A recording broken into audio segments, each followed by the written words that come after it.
This is Ken Hance, best storyteller in Texas. Saying of the day is from Ray Charles. He said, live every day like it's your last, because someday you're going to be right.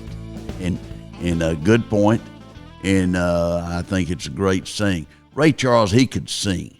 You go back to his songs now that, are still being played, and he had a great ability, and he's blind and had a lot of obstacles he had to overcome in life, but he charmed a lot of people with a lot of his music. Some random thoughts before we get on the subject matter. 1 in every 8 people live in California. And California's losing some population. They lost a member of Congress. A lot of people felt like they should have lost 2. Texas gained 2. And I think if it had been counted properly, they would have gained 3. And Florida gained 2. Pennsylvania's losing. New York's losing. A lot happening in redistricting. In politics, every 10 years you have a redistricting, state house and the federal Congress. And it changes a lot of things, especially when you're losing population. And makes it difficult for states like Illinois and in the Northeast. That's where they're losing population. This is a tough time to serve in public office, in my opinion. The general public's mad. They're mad enough they don't even know what they're mad about.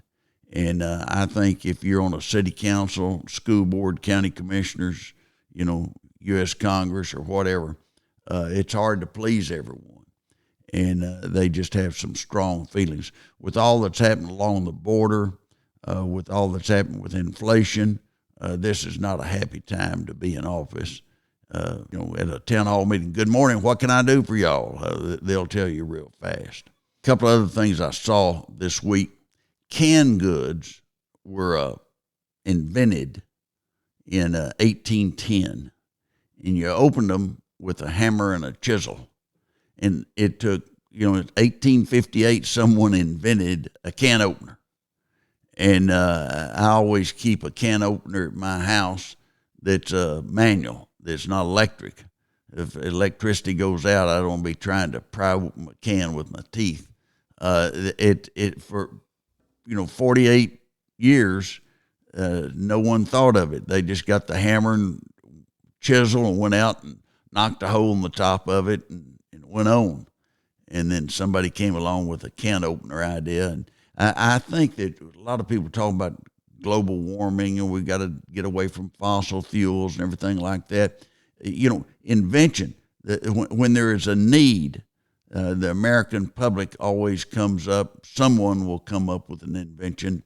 Just like the U.S. Geological Service said we were running out of oil and gas in 1900, and then Spindletop hit in southeast Texas within just a couple of years. So it changed everything. But there's always a solution out there. It just takes one person to say, I think I've got a better way of opening that can. I cut my hand on it last time and can't be bleeding around the canned goods. And so he came up with a way to open it that was pretty easy. In China, there is a fad going on with women to raise their belly button. And it's they get a tattoo of a belly button several inches above their belly button. And they'll wear their slacks or whatever to cover up the real belly button, and it makes them look long-legged. Now, that's going to the extremes. You get into a position, look good or feel good. Young people, especially women, they like to look good. You get older, you get my age and everything, you just want to feel good. You don't care what you look like. You want to be presentable. But I just, to get you a new belly button for the sake of style was amazing to me. I read that, and I went back and read it again to make sure I understood it. Stupid criminals. We had one last week that he put on Facebook and he put on the internet that he had cancer, terminal cancer, and he wanted to play in the World Series of Poker. and it's $10,000 to get in the World Series of Poker. He raised $30,000, and they're going to charge him with something, but some kind of fraud. But you know what? I mean, that's just it tells you two things. There's always somebody out there with an evil mind, a crooked mind, going to do something.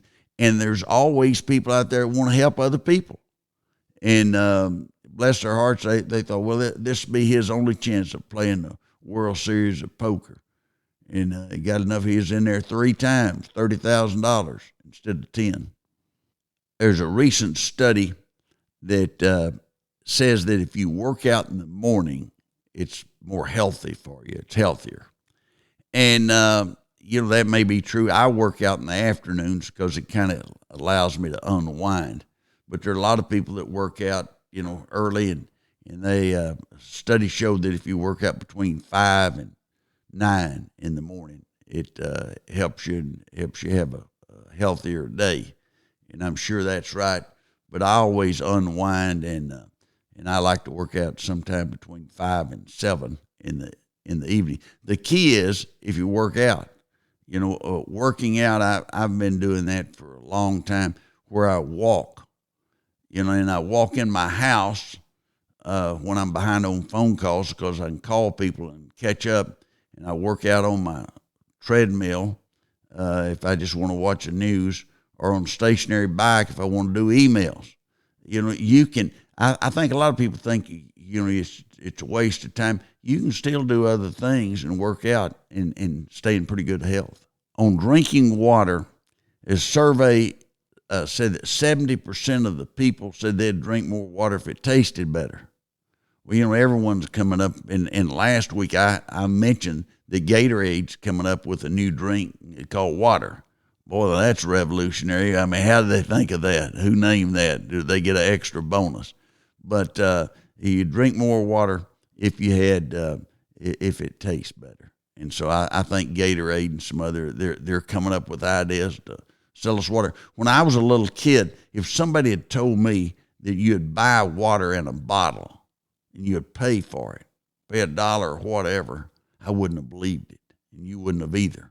And it just shows how society's changed. Someone with great marketing skills said, well, let's sell people water. And somebody would say, well, they've already got it. And so, well, it doesn't matter. We'll put it in a shiny bottle, make sure it's cold, and they'll like it that much better. The water in Lubbock, little tinge, not bad though. If you get down to Lamesa, in the oil country, it was a lot worse. You get up to Dimmitt and Hereford in the high plains, and they didn't have any oil. The water tasted better.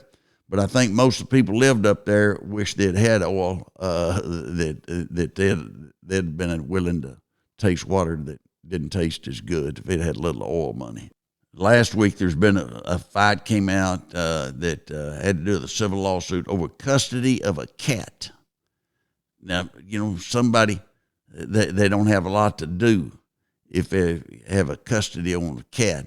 But these people had a cat, and it ran off. And they found it 10 years later, and some people in North Carolina had it, and they had found it, and they gave it to somebody else, and they found a tag it had. And the tag showed the people in Kansas, as the owner, and they called the people. If you're going to want to keep the cat, don't call the original owner, and they got in a fight over who was going to get the cat. And I thought, they got more money than time and judgment. The cat had been gone 10 years, probably didn't have a lot of years left. The unknown person of the day is Salmon Chase.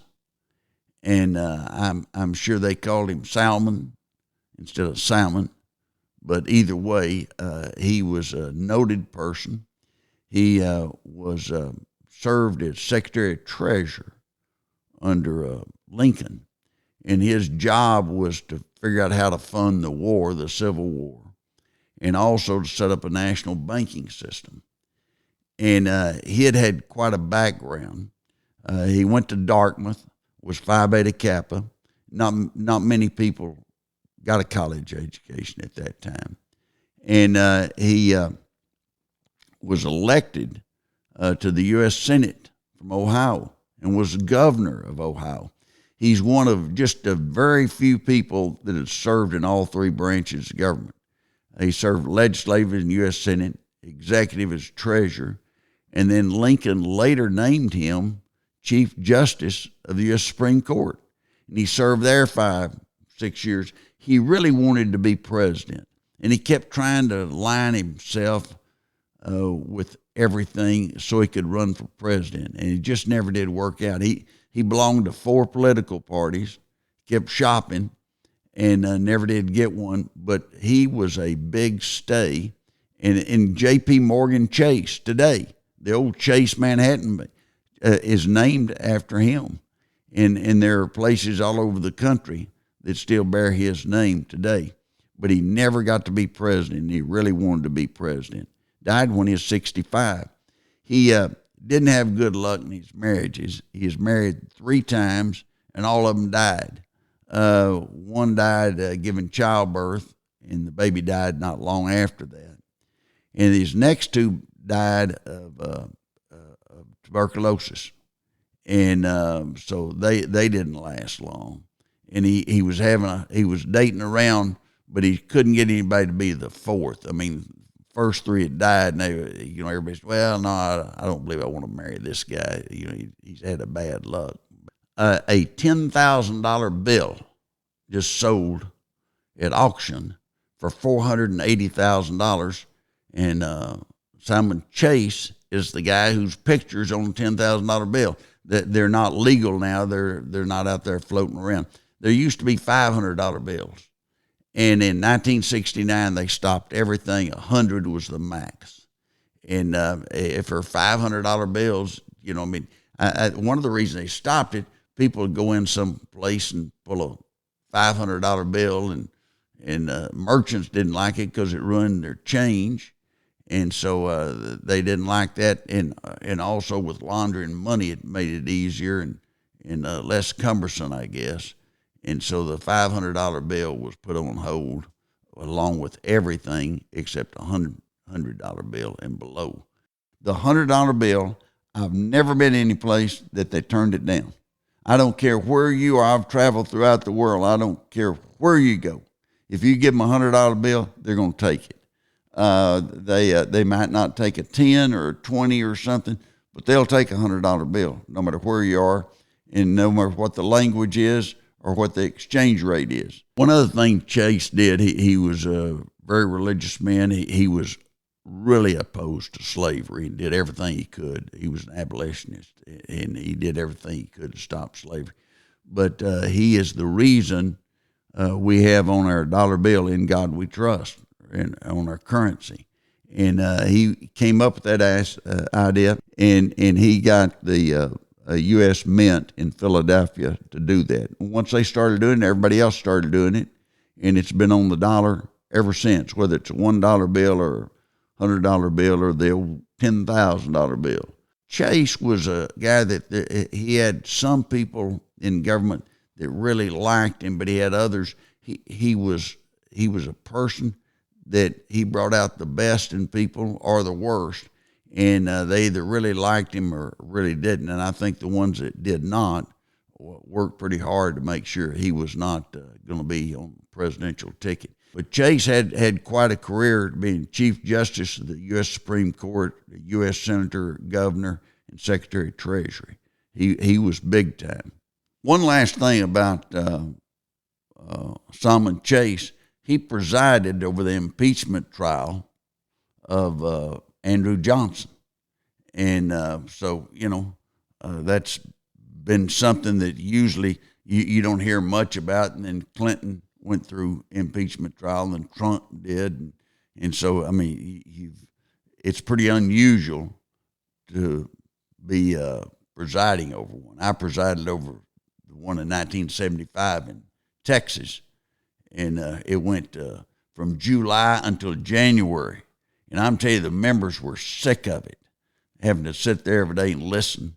And each time somebody say, "Mr. President, I make a point of order," there's not a quorum present. They'd have to go round them up out of the men's room get them to come back out and listen a little longer.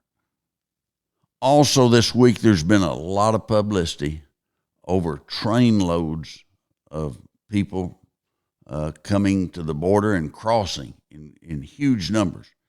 And President Biden gave everybody political side of them that's here from Venezuela. It's a lot of people. Venezuela's just, it was a great country. And they had some part of capitalism. Venezuela had capitalism and it was doing well, and then they had somebody run and promise everybody that they're going to get everything. In socialism, Margaret Thatcher one time said, it works well until you don't have anybody's money left. After you give everybody else's money away, well, it's not working as well. But we've had train load after train load come to the border and walk across and get a number and a cell phone, and they're off and running. And they know that they'll probably never be called back for a hearing or anything like that. But if you look at the millions of people been added to the rolls, it's having a change in our population growth. And the funny thing that I think is that you had all these sanctuary cities that welcome people that are illegal aliens or undocumented workers, as some people call them. But either way, New York now is saying, no, we've had enough. This is wrong. And so President Biden has sent them a lot of money to take care of all the new immigrants that they have. And so this issue has been around since I was in Congress. The Simpson-Mazzoli bill passed, and it was going to cure everything, and it granted amnesty. I voted against it, and it didn't solve anything. They just kept coming. And when people want to go somewhere, they're going to try everything they can. You don't see people breaking in to Iran or Iraq or to China, and it tells you something great about our country, that everyone would like to live here. But even if Biden was going to let these people in, he need to have some process where they go through and they get some type of status where you know where they are and you have some way to keep up with them. Now you don't know. Most of them are young men, and a lot of those are criminal, have a criminal background. So it's a tough situation in the public. Once they find out about it, they're really upset about it. But it really hadn't been publicized very much in the mainstream media. The president and vice president don't go down there to look because the cameras follow them, and people will see it. Just gives it more exposure, and they don't have a solution. Mayor Adams in New York has really been upset about this, and they've got over 100,000 people that have moved in on that are illegal aliens, and they've got a city of 8 million. Well, how about Eagle Pass and Del Rio, where you got 20,000 people or 30,000, all of a sudden there's 50,000. Brownsville. This is a major problem for the cities along the border. And I know that the federal government and others in some states are trying to move them throughout the country, but it still makes it almost impossible to process. If you have a city of 20,000 people and all of a sudden you triple its size with people that are not paying taxes, it makes it difficult for those city officials and those school boards. They have a tremendous problem. And I just watched the mayor of New York City, Adams. He was on there you'd have thought it was the end of the world, and said, buddy, you don't know what problems are along the border in Texas, New Mexico, Arizona, and California. We know what the problems are. President Obama, he did have an immigration policy of stop, try to stop them at the border.